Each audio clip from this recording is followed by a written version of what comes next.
share with you all a few sentiments about Dr. Smith that I knew. It is my hope that the words I speak today will do justice to the most honorable, noble, supporting, and giving man I have ever known. Many years ago, God richly blessed my life by introducing me to Doc.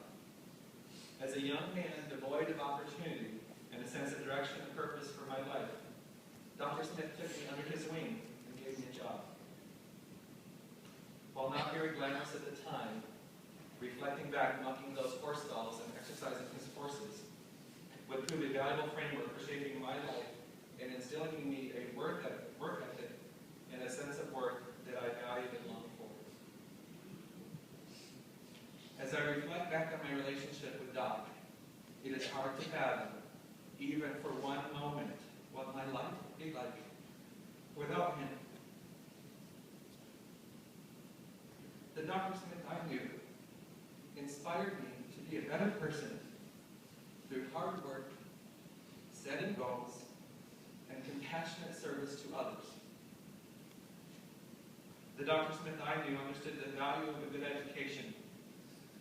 Coming from a very poor family, I never dreamed or imagined that I would amount to anything. Dr. Smith supported and encouraged my training in radiology and in nursing. He exposed me to the world of horsemanship that today remains one of my true passions. The Dr. Smith that I knew was an authentic, visionary leader with a servant's heart. He was a steadfast provider who was relentless in his pursuit of excellence, whether it be in the care and treatment of his patients or his fiercely competitive spirit at ringside in the Arabian horse show. The Dr. Smith that I knew understood the importance of fostering meaningful relationships, whether it be through his support of literally every community charity or support of his patients, his employees, and his family. The Dr. Smith I knew was a passionate man of the highest caliber. He exuded character and integrity that I believe is unmatched. It was not uncommon, and in fact a way of life, that Doc never turned away any patients, regardless of their ability to pay him. That is unheard of today. Routinely, I witnessed Dr. Smith leaving early in the mornings to go to the clinic to meet family members of patients that he had in the hospital.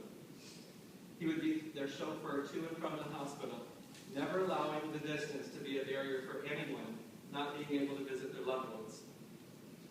This is the kind of man that Dr. Smith was. I have often paused to try and count what seems like hundreds of thousands of patients that he laid his healing hands on, and the countless lives that he has saved over the years. Equally as amazing is the many thousands of fish hooks that Dr. Smith removed from weary fishermen who had a bad run of luck that day, catching nothing more than themselves. Dr. Smith's selfless, generous practice standard is rare to come by these days.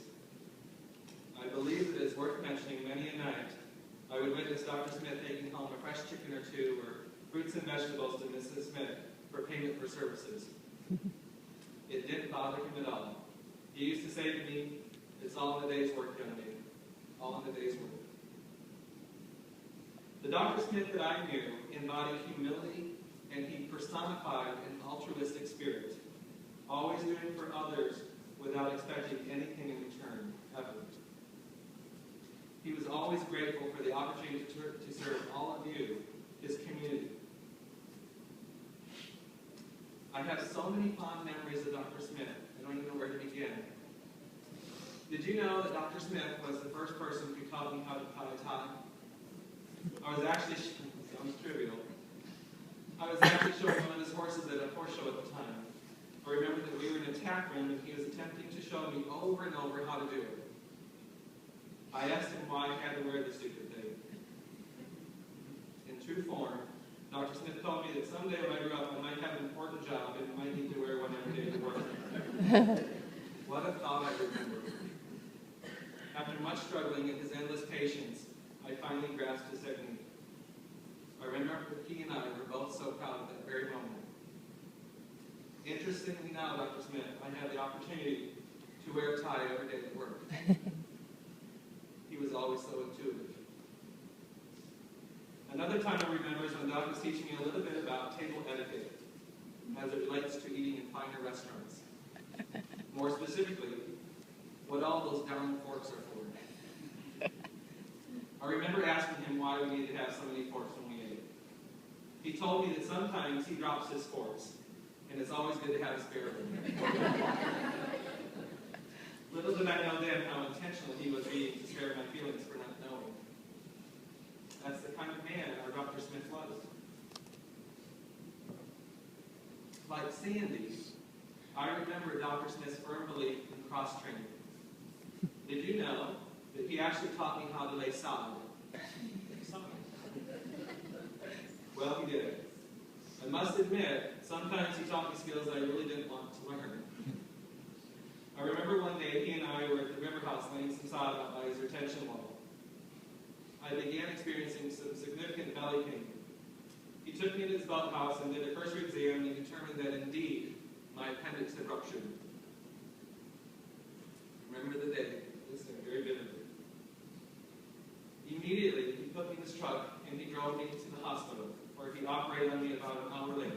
I see many of the nurses in the audience who were here that day. How many people do you know that can lay 5 pellets of sod and without notice, seamlessly change gears, and then be doing surgery an hour later? Fortunately for me, Dr. Smith never missed a beat that day. Without a doubt, my fondest memories of Dr. Smith were when he and I would sit in the stable at night after a long day at work.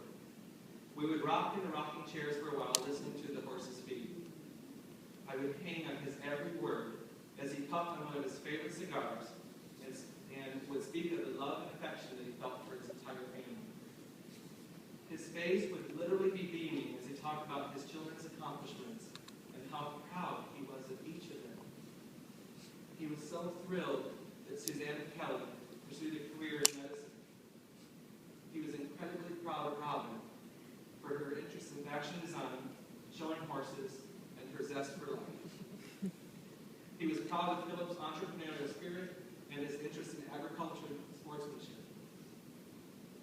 He would often boastfully speak of his beautiful grandchildren and how proud he was of them and how energetic they were. To this day, I don't think that I have ever met a more proud grandfather. Many times, Mrs. Smith, he would speak of the love of his life, which was you. He always referred to you as his rock and the one who kept him grounded. He told me over and over again how lucky he was to have in his life and to have met his soulmate so early in life, and he wished the same for me. Dr. Smith was always very good about giving me life advice. Many of you may not know this, but Dr. Smith was the best man at my wedding. I forget how the subject came up one day, but he told me very matter-of-factly, "Robert, if Mama ain't happy, nobody is happy." I couldn't really relate to it at the time, but now, and no offense to my wife, I definitely know what he meant. As time passed, my career path evolved, and Dr. Smith and I would drift apart. Several years later, I received word that Doc was in one of the hospitals I oversee as a patient. I immediately went to his bedside and was blessed to have the opportunity to share some priceless, quiet moments with him. We talked a lot about how he was feeling and a lot about our families. He inquired about my career and where it had taken me since the days at the country clinic. Mostly, we just spent quiet time together watching the ball game. As I left his room that day, he called me back to his side. And he told me how proud he was of the man I had become. I have never forgotten these words, nor will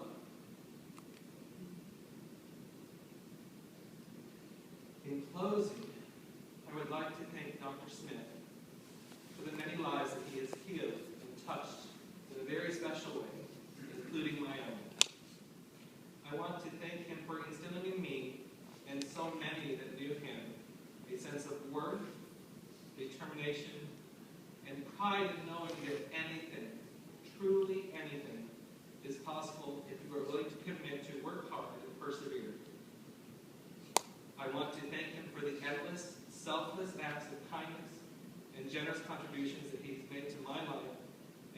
lives of so many others. Through what can only be described as his charitable medical ministry, Dr. Smith leaves an indelible legacy of healing, service, and compassion to our community that will live and inspire for generations to come. Dr. Smith, you were my mentor. You were the only real father figure that I ever knew. You were my confidant, my encourager, and my true inspiration. For these gifts, I salute you, and I will forever remain in your debt. Doc, please always know that I'm a pathetic person, and this world